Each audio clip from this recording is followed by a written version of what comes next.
आज के current session में हम डिस्कस करेंगे all about ACCA study hub. क्या है ये ACCA study hub, how to start with ACCA study hub, how to use ACCA study hub for the best of your knowledge. Right, so let's just get started with it. अब आपको ACCA study hub को log in कैसे करना है, और आप बोल सकते हैं कि how to make sure that you reaching on to ACCA study hub. But ACCA study hub के बारे में स्टार्ट करने से पहले it is very very important कि आज हम डिस्कस करें कि ये ACCA स्टडी हब क्या है। ACCA स्टडी हब एक ऐसा स्टडी हब है which has been given to us by ACCA themselves. मतलब ACCA की कम्युनिटी ने, फ्रेटर्निटी ने हमारी एग्जाम प्रिपरेशन के लिए एक हमें स्टडी हब दिया, which is a wonderful resource, और हमें इसको ऑप्टिमाइज करना है। We have to use it to the best of our knowledge. ये एक ऐसा रिसोर्स है जिसमें आप हर सब्जेक्ट की प्रिपरेशन के लिए इसको यूज कर सकते हैं। हाउ टू लॉग इन, आपको सिर्फ ACCA स्टडी हब लिखना है, right. So what you need to do is, आप गूगल पे जाएंगे, आप लिखेंगे ACCA स्टडी हब, राइट। तो आप ACCA स्टडी हब पे जाएंगे, ओके जस्ट अ सेकेंड, आप इस पे लिखेंगे ACCA study hub. ACCA study hub को ज्वाइन करने के बाद आप स्क्रॉल करेंगे तो नीचे यहाँ पर एक ऑप्शन आएगा log in via my ACCA, right. तो आपको यहाँ पे एक ऑप्शन आएगा log in via my ACCA। तो आपको यहाँ से लॉग इन पे क्लिक करना है and you have to enter your log in credentials. तो आप इसको जब यहाँ पे लॉग इन क्रेडेंशियल्स को एंटर कर देंगे, so once you have entered the log in credentials you will be able to start with the ACCA study hub. तो इसमें एक बार लॉग इन क्रेडेंशियल्स अगर जब आप डाल देंगे, उसके बाद आपको क्या करना है, okay. So what you need to do is, आपकी ये वाला पेज ओपन हो जाएगा, राइट। सो आपको माई क्वालिफिकेशंस पर जाना है and once you have reached on to my qualifications, आपको यहाँ पे ऑप्शन आएगा ACCA study hub. So lot many times students का क्वेश्चन होता है कि ma'am ACCA study hub open ही नहीं हो रहा है, हमारा सिर्फ ACCA का पोर्टल ओपन हो जाता है। यस, आपका ACCA का जब पोर्टल ओपन हो जाएगा उसके बाद माई क्वालिफिकेशंस पर जाकर आप ACCA स्टडी हब पर क्लिक करेंगे। So once you have reached on to ACCA study hub, तो ये पेज लोड होगा and new page will open up. यहाँ पर page loading you will be redirected soon. For example, इसमें मुझे कौन सा वाला एग्जाम उठाना है, ओके। एग्जाम्पल अगर मुझे यहाँ पर, ओके, इन प्रोग्रेस हो गया, तो यहाँ पे आपको डैशबोर्ड आ जाएगा। इन प्रोग्रेस कितने आपके सब्जेक्ट्स हैं, नॉट येट स्टार्टेड है, ठीक है। उसके बाद कंप्लीटेड कितने हैं, save for later and expired आ जाएंगे। So it really gives you an idea कि आपकी not an idea but an absolute picture, कितने सब्जेक्ट्स हो चुके हैं, कितने नहीं हुए हैं, ठीक है। तो प्रोग्रेस में कितने हैं, कंप्लीटेड कितने हैं। तो नॉट येट स्टार्टेड में भी आपको यहाँ पे सारे सब्जेक्ट्स जो हैं यहाँ पर आपके सामने दिख जाएंगे। फॉर एग्जाम्पल मैं ओपन कर लेती हूँ, audit and assurance for exams from September 2023, ठीक है। मैं बोलती हूँ कि मुझे इस सब्जेक्ट को स्टडी करना है, I want to study this subject, तो ACCA इसका पेज जो है वो स्टार्ट कर देंगे। So they will start with this page, okay. So I will say I have read and agree to the terms and condition. So there are lot of terms and condition which you can read first and then उसके बाद आप इसको agree करके enter करेंगे। अगर आप do not agree enter करेंगे तो डालेंगे तो आप उसको लॉग इन नहीं कर पाएंगे, ओके। सो यहाँ पर नाउ व्हाट इज दिस, एक वंडरफुल रिसोर्स है। Let's just acknowledge and appreciate the efforts that have been made by ACCA। अब इसमें क्या करना है आपको, ठीक है, I give you the more access to it, more knowledge to it, ठीक है, जस्ट अ सेकेंड। अब ये देखो, अब यहाँ पर क्या हो गया, यू विल गेट चैप्टर्स हैं, टेबल ऑफ कंटेंट है, कॉन्फिडेंस लेवल है, नोट्स हैं, बुकमार्क्स एंड हाईलाइट्स है। हर रिसोर्स को कैसे यूटिलाइज करना है टू द बेस्ट, ओके, ये मैं अब आपको समझाऊंगी।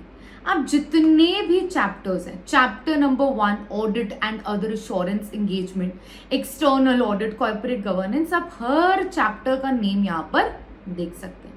It is not like the way Kaplan and BPP जैसे चैप्टर्स को डिवाइड करते हैं, इट्स नॉट नेसेसरी कि ACCA स्टडी हब भी वैसे ही डिवाइड करेंगे। बट ACCA स्टडी हब एक ऐसा स्टडी हब है which has been given to us by ACCA themselves, तो हमें उसको यूटिलाइज करना ही करना है, राइट। मैं एग्जाम्पल फर्स्ट चैप्टर को ओपन करती हूँ, तो यहाँ पर मुझे सारी इंफॉर्मेशन दिख जाती है, okay, overview, visual overview, external audit पढ़ेंगे हम, ठीक है। मैं एक्सटर्नल ऑडिट पे क्लिक करती हूँ। अब यहाँ पर वो क्या करते हैं, आपको ये टॉपिक बाय टॉपिक इंफॉर्मेशन है और आप आगे बढ़ते जाएंगे, ठीक है। फॉर एग्जाम्पल मैं पढ़ती हूँ, during the middle of the 19th century the development of joint stock corporation required directors to report to the shareholders. Now once I've read the entire page, अब इन्होंने क्या किया है, सबसे पहला की फीचर हम डिस्कस करते हैं। They have made this point की की पॉइंट्स लिखे हैं इन्होंने। की पॉइंट से आपको फायदा क्या होगा कि आपको जो भी क्वेश्चन पोर्शन आप पढ़ रहे हैं उसका एक समरी सा की पॉइंट में लिखा हुआ है already. The objective of an external audit is to express an opinion in terms of truth and fairness, or whether the financial statements are prepared in all material respects in accordance with applicable financial reporting framework, that is IFRS and the relevant law. अब statutory audit के बारे में बोला तो की आपको point आ गया कि company law requires statutory external audit in the jurisdiction in which a corporation operates. अब मैंने इसको एक बार रीड कर लिया। अब उन्होंने मुझे बोला कि अपना कॉन्फिडेंस रेट करो। फॉर एग्जाम्पल मैं इसको कॉन्फिडेंस रेट कर देती हूँ हाई। अब आप बोलोगे कि मैम इसका क्या फर्क हुआ अगर मैंने कॉन्फिडेंस हाई रेट कर दिया। I will let you know. अब मैं कॉन्फिडेंस इसको रेट कर देती हूँ लो। अब यहाँ पर आपके पास ऊपर in the sections where you see table of content, confidence level, notes, bookmarks and highlight, the first thing that will come up is high confidence and low confidence. मैंने उसको low confidence मार्क कर दिया। अब जिस section को मैंने low confidence mark किया है मैं वहां पर जाऊंगी and I will open that low confidence portion.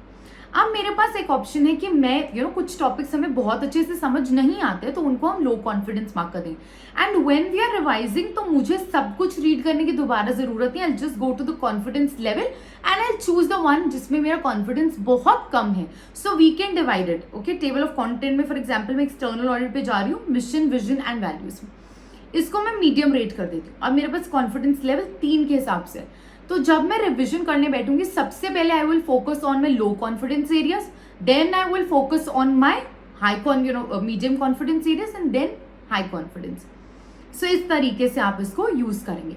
So what is the benefit of confidence level? बहुत सिंपल है। कॉन्फिडेंस लेवल से आपको ये फायदा मिलता है कि अल्टीमेटली आप मार्क कर सकते हैं कि कितना कॉन्फिडेंस आपको गेन हुआ वाइल स्टडिंग। सो अगर आपका लो कॉन्फिडेंस एरिया है या मीडियम कॉन्फिडेंस एरिया है तो उसको आप रीड कर सकते हैं post that. Okay, and you don't need to read the entire section. Okay, as an assurance service. Okay, so एक बार अगर आपने जैसे इसको पढ़ लिया, इसको अब डेफिनेशन है तो अभी मैंने क्या बताया, सबसे पहले हमने ACCA स्टडी हब डिस्कस कर लिया। देन वी ऑल्सो डिस्कस के बेस्ट है कि इसमें सारे टेबल ऑफ कंटेंट अलग अलग करके टॉपिक्स बने हुए।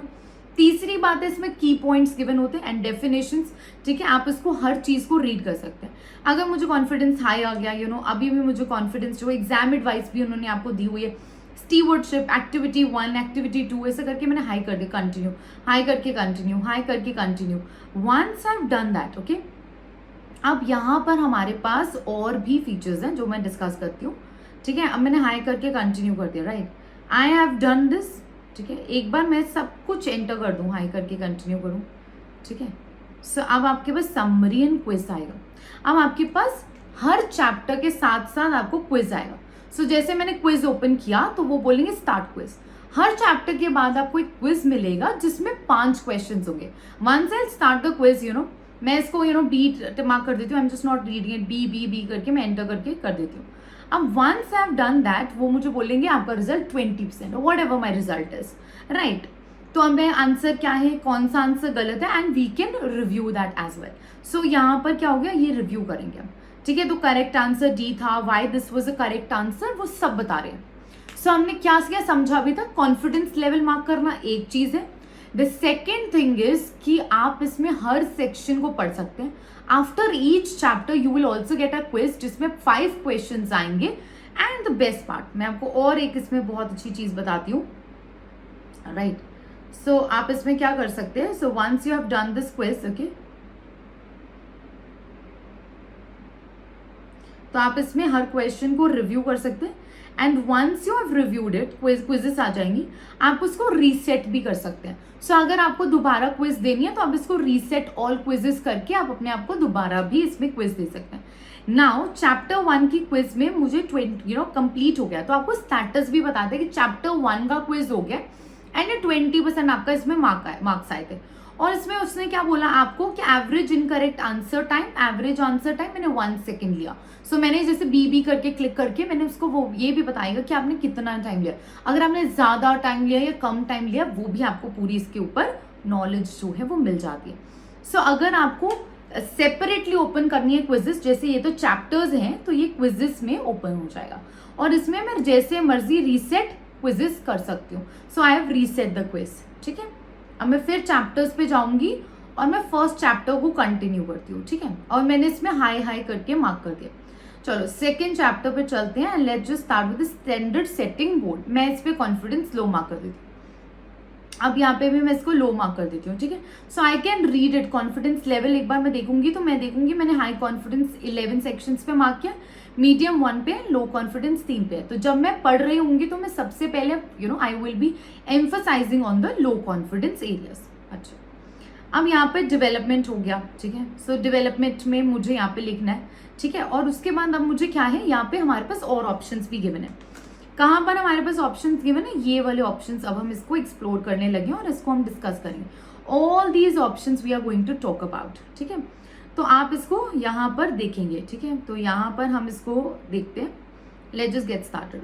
सबसे पहले calculator. Majority time audit and insurance के पेपर में कैलकुलेटर नहीं चाहिए, but in the case of APM and AFM आपको फॉर्मूला शीट्स भी साथ के साथ गिवन होती है for you to solve the question. अब आप हाईलाइट भी कर सकते हैं कुछ सेक्शंस को, ठीक है। जैसे फॉर एग्जाम्पल इसको कैलकुलेटर को तो हम बंद कर देंगे। मैं कुछ सेक्शन को हाईलाइट करना चाहती हूँ, जैसे कि यहाँ पे लिखा है हाईलाइट सेक्शन, तो मैं इस पे हाईलाइट कर दूंगी, ठीक है। अब यहाँ पे जैसे मैंने इसको हाईलाइट कर दिया, ठीक है। सो अब इस एरिया को मैं हाईलाइट कर दूंगी। Once I highlighted this area, आप इसमें देखेंगे फिर यहाँ पर सेक्शन में आपके पास हाईलाइट्स भी है। अब अगर आपको अपनी हाईलाइट्स को सेपरेटली पढ़ना है कि जिन जिन एरियाज को इंपॉर्टेंट है मैं उसको हाईलाइट कर लूंगी, एक बार एंड की रिविजन में भी मैं इसको यूटिलाइज कर लूंगी। तो आप 1 +1 हाईलाइट देखेंगे and you will be able to see कि ये हाईलाइट है। तो this is going to be the highlight section. Very very easy for all of you to understand. तो ये सेक्शन आपका हाईलाइटेड एरिया। अब मुझे लगता है कि इसको हाईलाइट करना नहीं चाहिए था मुझे, ठीक है। मैं इसको आई ऑन दिस। तो कौन सा ये सेक्शन को मैंने हाईलाइट किया वो यहाँ पर आ जाएगा, ठीक है। अब यहाँ पर हम क्या करेंगे, so once I wanted to say कि मुझे इस एरिया को हाईलाइट नहीं करनी है, ये मेरे लिए इंपॉर्टेंट नहीं रहा, तो मैं इसको हाईलाइट को डिलीट भी कर सकती हूँ। So once I done that, auditors appointment पे फिर जाएंगे, कम्युनिकेशन विद एग्जिस्टिंग ऑडिटर, ठीक है। अब यहाँ पर आपके पास क्या है, रिमूव हाईलाइट है, यहाँ पे कैलकुलेटर है, यहाँ पे हाईलाइटिंग का ऑप्शन है, यहाँ पे रिमूव हाईलाइटिंग है, एंड उसके बाद यहाँ पे बुक मार्क दिस सेक्शन है। So you can also book mark this section and आप अपने नोट्स भी ऐड कर सकते हैं। For example communication with the existing auditor, ठीक है। तो मैं इसमें अपना नोट लिख सकती हूँ, दिस इज बीइंग, ठीक है, इसे लिख सकती हूँ, this is being stated as professional clearance. इसको प्रोफेशनल क्लियरेंस भी कहते हैं। It is imperative for the upcoming auditor to do this, ऐसे करके लिखूंगी मैं, ठीक है। और मैं उसको ऐड कर दूंगी। So I have once I have done that, तो मैं अपनी नोट्स को भी चेक कर सकती हूँ, ठीक है। सो मेरे यहाँ पे मैंने अपनी यहाँ पे नोट्स बनाया, वो भी सेपरेट सेक्शन में आ जाएंगे। So we have got to know lot about ACCA study hub. तो इसमें क्या हुआ, टेबल ऑफ कंटेंट्स का आपको पता चला। उसके बाद आप इसमें कॉन्फिडेंस लेवल्स को मार्क कर सकते हैं। After every chapter you will be getting quizzes, आप उसको रीसेट भी कर सकते हैं। यहाँ पर आप अपने नोट्स को देखेंगे, अगर आपने किसी सेक्शन को बुक मार्क किया तो आपको बुक मार्क सेक्शन भी दिख जाएगा। If you have highlighted any areas, आपको हाईलाइटेड एरियाज यहाँ पे दिखेंगे, and whenever you want you can also remove the highlight. अब यहाँ पर आपके पास क्या फ्लैश कार्ड्स है, राइट। तो फ्लैश कार्ड्स हम देखेंगे, मटेरियल है। तो यहाँ पे मतलब अब आपको फ्लैश कार्ड्स का मतलब क्या, I will talk about materiality. तो मैं बोलूंगी ISA 320 में मटीरियलिटी आती है, what is the meaning of materiality. तो मेरे पास फ्लैश कार्ड्स आएंगे। मैं TCWG के बारे में बात करूंगी, मैं मैनेजमेंट के बारे में बात करूंगी, मैं एक्सेप्टेबल लेवल के बारे में बात करूंगी। ऐसे 107 फ्लैश कार्ड्स हैं आपके सामने। क्विजेस हमने ऑलरेडी देख लिया, चैप्टर 1 की क्विज है, चैप्टर 2 की क्विज है, और मैं सीरियसली मतलब डायरेक्टली भी चैप्टर नंबर 2 की क्विज स्टार्ट कर सकती हूँ। ऐसा नहीं है मुझे पूरा चैप्टर खत्म करना है उसके बाद ही क्विज स्टार्ट करूंगी। फॉर एग्जाम्पल मैंने सारे चैप्टर्स कर लिए हुए हैं और अब मुझे क्विज अपने आप से एक बार स्टार्ट करना है, ठीक है। तो मैं क्या करूंगी, इसमें चैप्टर्स में जाऊंगी, मैंने रीड कर लिया और अब मुझे सीधा क्विज पे जाना है, तो मुझे क्विजेस पे भी मैं सीधा आ सकती हूँ। तो I can start with the quizzes as well. Practice is a wonderful section, इतने क्वेश्चन है इसमें, आप इसमें इतने क्वेश्चन यहाँ पे प्रैक्टिस कर सकते हैं, ठीक है। तो यहाँ पे स्टडी क्वेश्चन चैप्टर नंबर 5 से show capital reserves and directors remuneration पे है। आप इसको ओपन करेंगे तो यहाँ पर आपके सामने क्वेश्चन आ जाएगा, ठीक है। तो आप यहाँ पे प्लान कर सकते हैं, उसके बाद आंसर रिव्यू करेंगे, आंसर आप उसको प्लान आंसर कंफर्म स्किप ऐसा करेंगे, ठीक है। तो प्लान एंड आंसर, तो यहाँ पे अपना प्लान कर लेंगे, response it's just like scratch pad करना, ठीक है। इसको कंफर्म करेंगे, स्किप करेंगे and you will see that, okay. तो यहाँ पे you can practice a lot of questions as well. तो आपको ये प्रैक्टिस ऐसे थोड़े क्वेश्चन नहीं है, यहाँ पे बहुत क्वेश्चन है, so you can practise them as well. So ये इतना यहाँ पे अगर आपको कुछ सर्च करना है तो सर्च सेक्शन पे भी जा सकते हैं। तो आपको हर चैप्टर के लिए, हर सेक्शन के लिए, आपको हर चीज के लिए ये सब चीजें, so you will have this table of contents, confidence level, आपके बुक मार्क्स, नोट्स, हाईलाइट सब आएंगे, उसके बाद flash cards, you can talk about it, then quizzes होती हैं, उसके बाद प्रैक्टिस होता है, you can also practice this questions. और यहाँ पे लिटरली 239 क्वेश्चंस है which is separate from quizzes. तो क्विजेस तो हर चैप्टर के साथ में है ही है, 31 चैप्टर्स में डिवाइडेड है, तो यहाँ पे क्विजेस हैं, बट उसमें भी आपके पास प्रैक्टिस है। सो प्रैक्टिस में भी आपके पास है कितने क्वेश्चंस आपने प्रैक्टिस किए, you can practice a lot of questions and you can make it a point कि आपने इस एग्जाम को फर्स्ट अटेम्प्ट में क्लियर करना है। But if you want to utilize this ACCA study hub, तो प्लीज इसको start utilizing it from the very first day of your preparation and is going to give you wonderful results, ठीक है। अगर आप इसमें ACCA के practice study hub में starting पे जाएंगे ना, तो यहाँ पे ये भी आ जाता है कि कितना % आपने इसको कंप्लीट कर चुके हैं। So please utilize this study hub which has been given to us by ACCA to make it a point कि हम अपनी ACCA की attempt को first, ACCA की exam को first attempt में clear कर लें। On this note, thank you everyone. I hope you like the video.